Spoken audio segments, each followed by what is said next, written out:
Who wrote the rule that said a thing with feathers absolutely has to fly?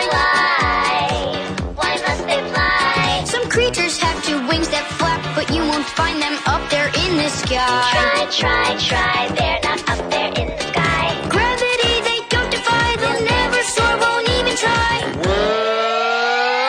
Have you heard about the flightless bird?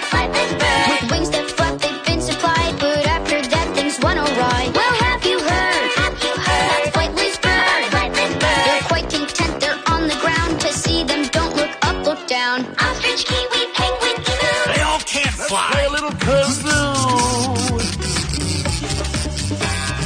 Penguin swimmer, it's all frozen for flying. They've not been chosen. Ostriches are fast as lightning. Do they fly? Who, us? Too frightening. Say the emu from Australia and the Great New Zealand kiwi. Some birds were born to fly, but I just gotta be me. We won't cry, we won't frown. We're happy right here on the ground. Gravity we won't defy. We'll never soar, won't even try. Have you heard about the flightless bird? With wings that flap, they've been supplied, but after that things went awry. Well, have you heard about the flightless bird? They're quite content, they're on the ground. To see them, don't look up, look down. Ostrich, kiwi, penguin, emu. So what if we can't fly? Neither can you.